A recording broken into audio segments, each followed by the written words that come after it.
Olá, igreja! Hoje, mais uma vez, nos reunimos. Nós temos nos reunido às quartas-feiras e o nosso assunto principal é a oração.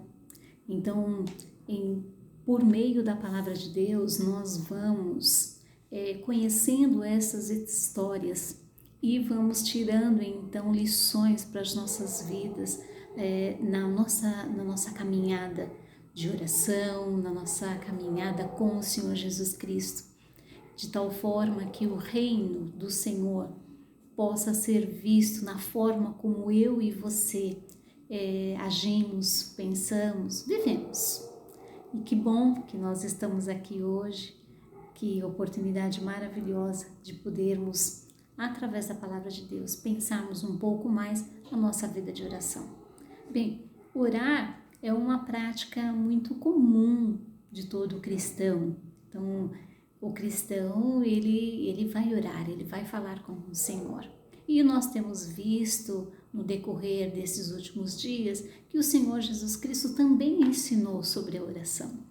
Mas hoje eu quero apresentar um texto e tirar uma lição grandiosa para mim e que pode também te ajudar nessa sua caminhada, na sua caminhada cristã, na sua vida de oração, e que você possa praticar isso e possa então tirar lição para a sua vida. Então vamos lá, abra sua Bíblia no Evangelho de Mateus, capítulo 8. E nos primeiros versos nós temos aqui a cura de um leproso.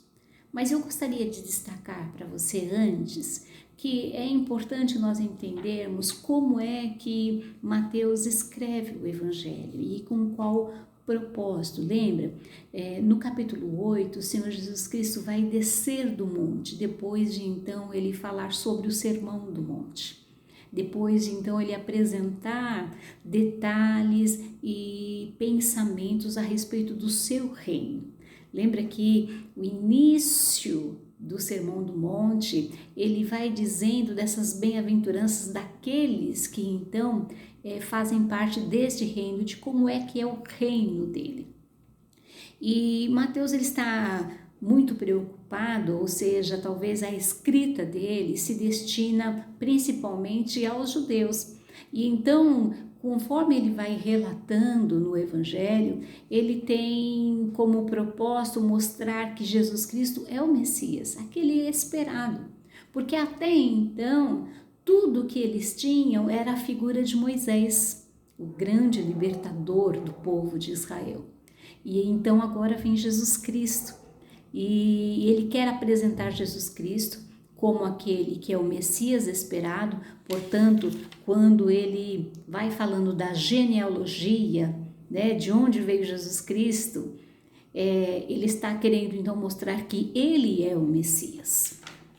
E tudo isso eu estou te relatando a fim de que nós possamos compreender por que ele relata, então, a partir de agora, vários milagres de Jesus, mas este aqui, especificamente, que eu quero apresentar hoje, pode ser importante para nós entendermos a nossa vida de oração. Então, abra aí, então, a sua Bíblia no Evangelho de Mateus, capítulo 8, a partir do verso 1 até o verso 4. Quando ele desceu do monte, grandes multidões o seguiram. Um leproso, aproximando-se, adorou de joelhos e disse: Senhor, se quiseres, pode purificar-me. E Jesus estendeu a mão, tocou nele e disse: Quero, seja purificado. E imediatamente ele foi purificado de sua lepra. Em seguida, Jesus lhe disse: Olhe, não conte isto a ninguém, mas vá mostrar-se ao sacerdote e apresente a oferta que Moisés ordenou para que lhe sirva de testemunho. Bem, tudo que está acontecendo aqui neste milagre está fora de ordem, é algo que não aconteceria nesta época. Primeiro, um leproso não se aproximaria de Jesus. Se ajoelhar não era uma forma que qualquer pessoa faria, porque se ajoelhar perante alguém significa dar a ele uma honra da qual as pessoas não queriam. Uma pessoa só se ajoelhava perante Deus. Então, se ajoelhar perante Jesus já era algo estranho, muito estranho.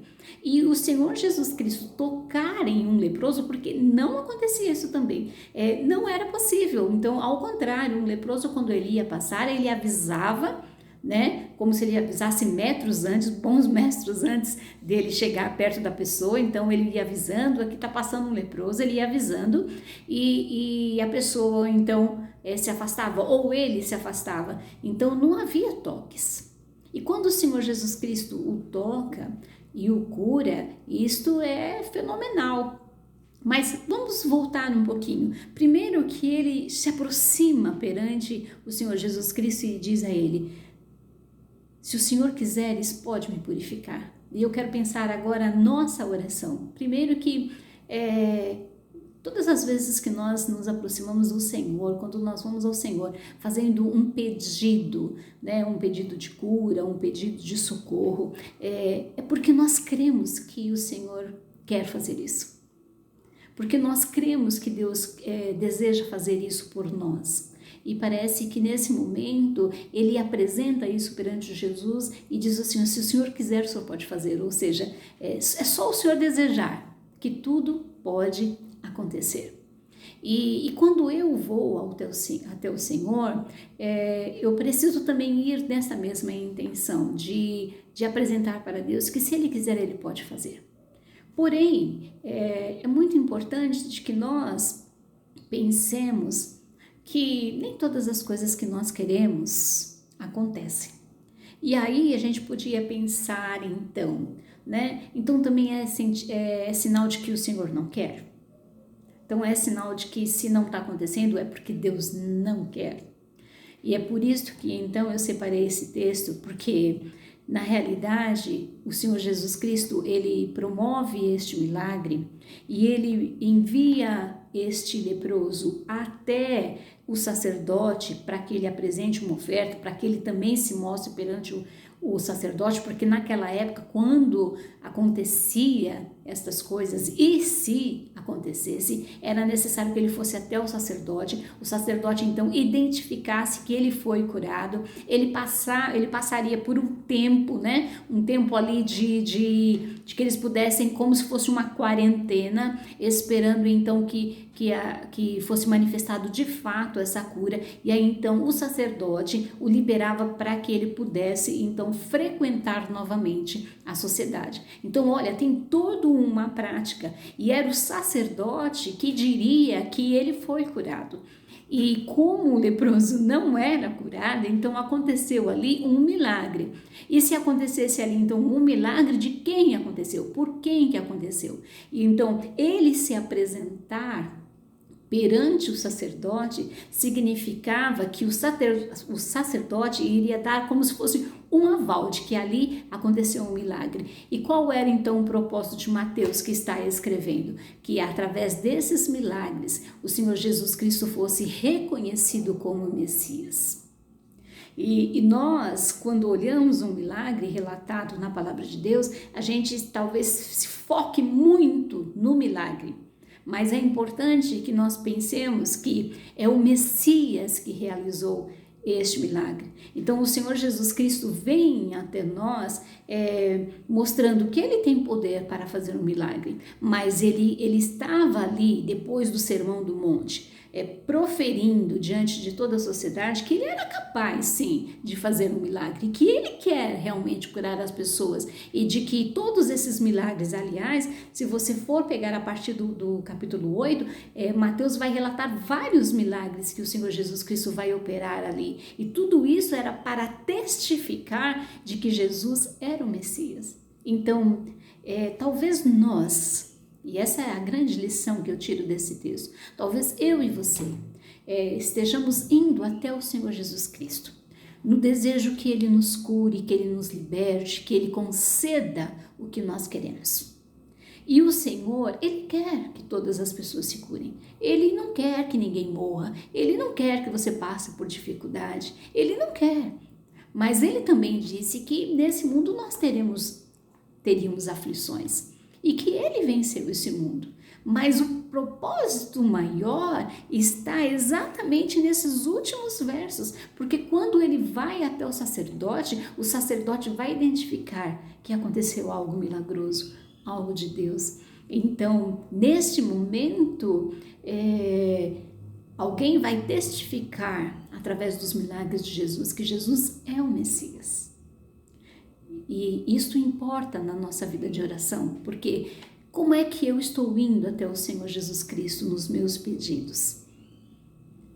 Numa expectativa única e prioritária de que o Senhor conceda o que eu estou pedindo? De que o Senhor me cure, me livre e tire a angústia, a tristeza? Ou eu estou indo até o Senhor na certeza absoluta de que Ele é o Messias, capaz de trazer até mim, pela sua pessoa e pela minha convivência com Ele, o seu reino, que vai me propor não uma cura, mas que vai me possibilitar de eu ver o que está acontecendo comigo, mas diante da pessoa do Senhor Jesus Cristo de uma outra forma.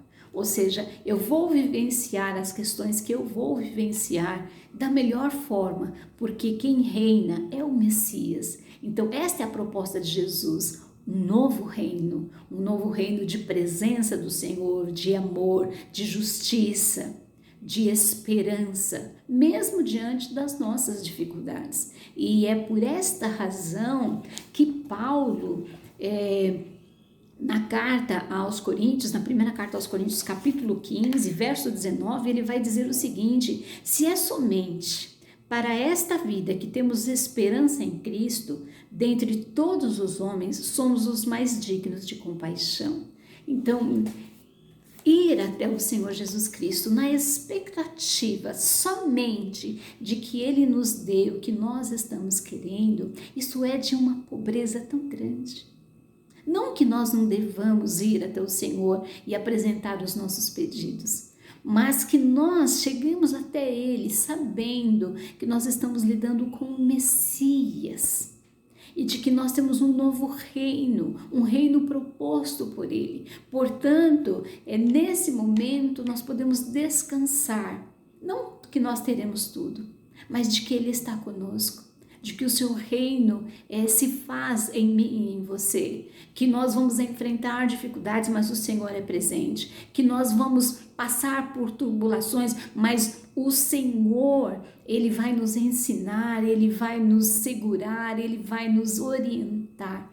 E é desta forma que a gente deve, então, levar a nossa vida de oração, essa prática de oração, na certeza de que o Senhor é presente. Nem tudo nós teremos do jeito como queremos, mas a verdade é de que nesta hora o reino do Senhor é estabelecido, quando então nós podemos compreender e nós podemos descansar naquele que está conosco. Então, que o Senhor te abençoe, que a sua vida de oração seja mais madura. Não é só esperar milagres, mas é descansar no Messias. E que o Senhor te abençoe na sua caminhada. Uma boa noite, um bom descanso.